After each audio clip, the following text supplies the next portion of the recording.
defesa dela, em momento algum, nega os fatos.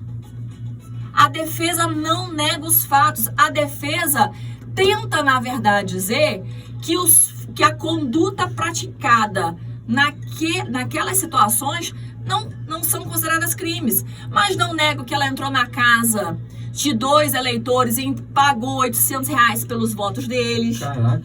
Não nega que a HB20 pertencia a um casal de servidores comissionados, inclusive da Secretaria de Saúde, que trabalhavam inclusive comigo.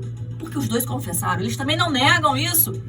Não negaram que criaram um grupo de monitoramento feito por servidores públicos e policiais para ficarem me monitorando desde a minha saída de manhã cedo de casa até o meu retorno na madrugada. Eles não negaram, simplesmente foram na linha de que isso não é crime. Ou eles desconhecem a legislação vigente, ou eles brincam com o poder. E na verdade eu ouso dizer que eles entendem que, por estarem hoje na cadeira, eles estão acima de tudo, acima de todos. E é uma realidade que hoje Cardoso Moreira vive, né? As pessoas estão sofrendo muito.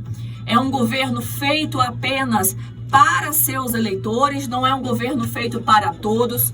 A gente vê um povo que sofre com uma saúde escassa, com uma saúde precária. A gente vê um povo que não tem condição de comprar remédio, porque é um governo que não gera emprego, é um governo que fecha portas, é um governo miliciano. E quem falou isso não é a doutora Ângela que está falando isso para você, itaperunense. Quem falou isso foi o próprio juiz de primeiro grau, que a conduta praticada pela prefeita mais parecia uma conduta de grupo de milicianos.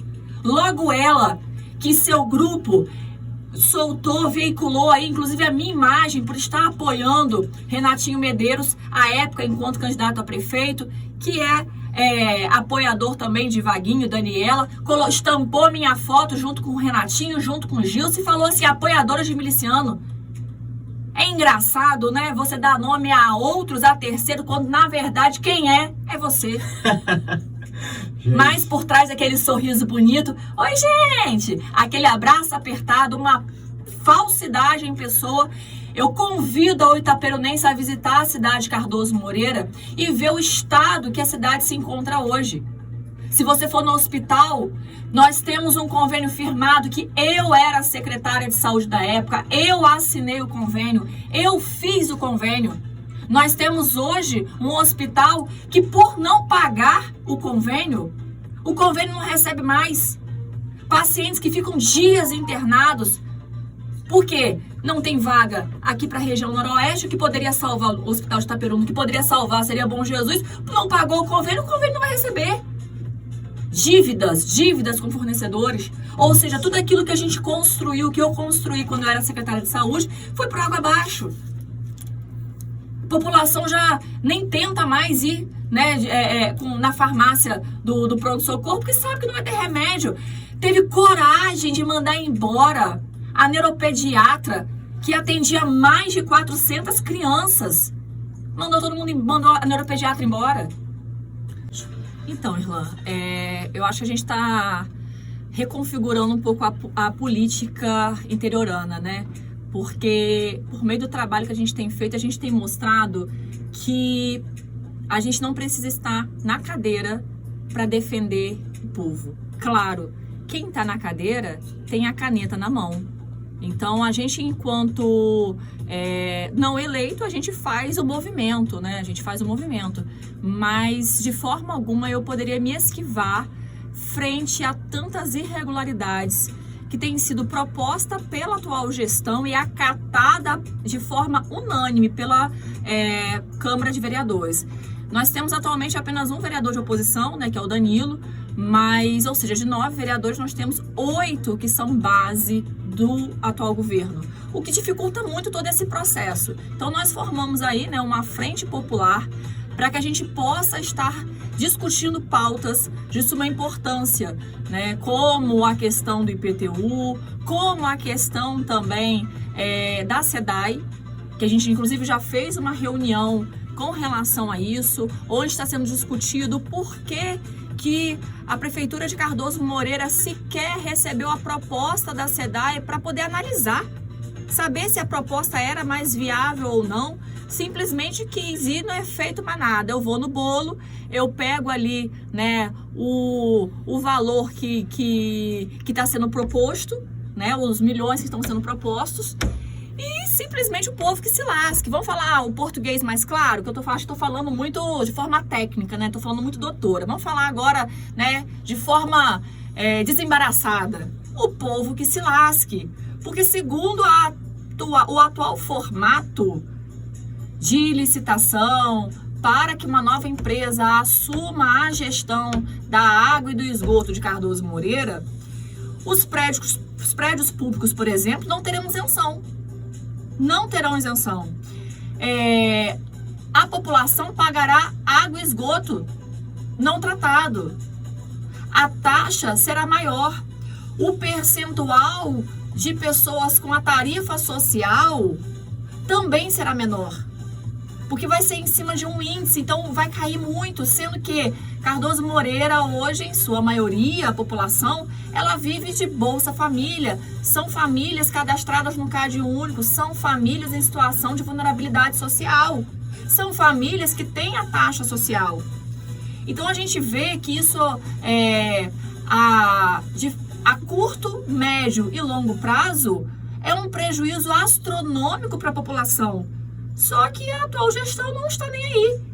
Não está nem aí. E aí eu vou tornar a falar com relação ao IPTU, que foi algo assim bizarro, foi uma bizarrice. Tanto é que eu me dirigi até aqui, cidade de Itaperuna, ao Ministério Público de Tutela Coletiva, né? E protocolei um pedido de averiguação do Ministério Público e, consequentemente, suspensão dessa cobrança, para que o Ministério Público investigue o porquê da alteração da base de cálculo, o porquê do aumento exorbitante do IPTU cobrado aos moradores de Cardoso Moreira. Irlã, olha a jogada de mestre. Eu tenho que tirar o chapéu mesmo, entendeu? Porque a prefeita é um artista, eu tenho que tirar o chapéu. A prefeita manda o procurador-geral, chama, né, a Câmara de Vereadores, marca uma sessão extraordinária, isso em janeiro, uma sessão extraordinária em janeiro, e pede para que o procurador-geral vá lá prestar esclarecimentos para ludibriar a Câmara de Vereadores. Por si só, meia dúzia de palavras já engole todo mundo, né? A gente vê que nós não temos uma Câmara preocupada em pegar o processo, ler o processo. Se eu não sei, eu passo para o jurídico, até porque a Câmara tem jurídico para isso. Passa lá para o advogado da Câmara poder interpretar aquilo tudo, discute, mas não. A prefeita mandou o seu procurador-geral lá, que falou meia dúzia de palavras de forma resumida o seguinte: olha, nós não vamos aumentar o IPTU. A gente vai alterar a base de cálculo. Mas isso daqui está muito bom, porque a prefeita, de forma sensível, aliás, foi essa expressão utilizada e tem vídeo provando, de forma sensível, preocupada com o cidadão cardosense, vai dar um desconto no IPTU. Olha, tem que alterar a base de cálculo, mas a prefeita, de forma sensível, vai dar o desconto ao cidadão.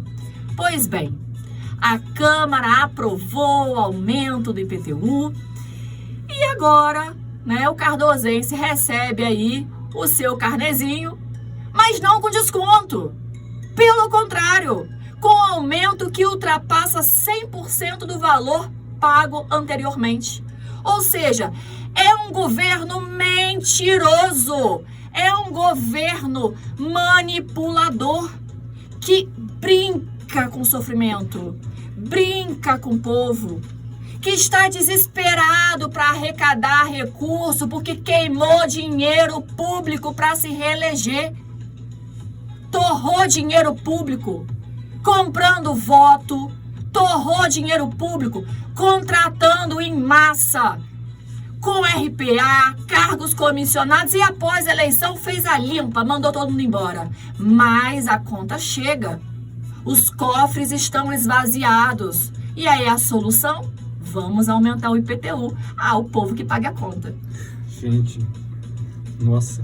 E, doutora, a gente percebe que com isso a credibilidade da Vossa Excelência cresce mais ainda perante o povo. Uma das coisas, assim, eu estava até vendo o primeiro bloco aqui, e tem uma coisa que eu acho muito bonito no critério de você, do Daniel. Eu acho muito, assim, tem um comentário, um elogio da minha parte. Eu acho muito linda a família de vocês. Obrigada. Não, é uma família muito linda. Eu admiro ver os vídeos de vocês, os domingos em família. Ela fazendo as comidas, né, Daniel? Quando ela tira o sapato de advogada e vai para dona de casa, né? É isso aí. E é muito bonito ver essa família de vocês, é uma família muito linda, constituída na presença de Deus. Amém. Mas você colocou isso tudo em risco, doutora. Quando você enfrentar o sistema não é fácil, e a gente sabe disso. O sistema, ele joga pesado. E a gente consegue enxergar dentro de 2025 essa renovação da sua coragem acerca de enfrentar esse sistema. E você continuará dentro dessa luta, doutora? Eu acho que a política, né, a política séria, a política em prol do povo, né, o que eu chamo de pró-povo, ela está muito mais ligada com uma questão altruísta, uma missão, do que algo profissional. Eu não sou política profissional. Minha profissão, eu sou advogada, é o que eu sou. Eu sempre disse aos meus filhos, eu tenho 4 filhos, que eu queria deixá-los orgulhosos frente a tudo aquilo que eu estivesse fazendo.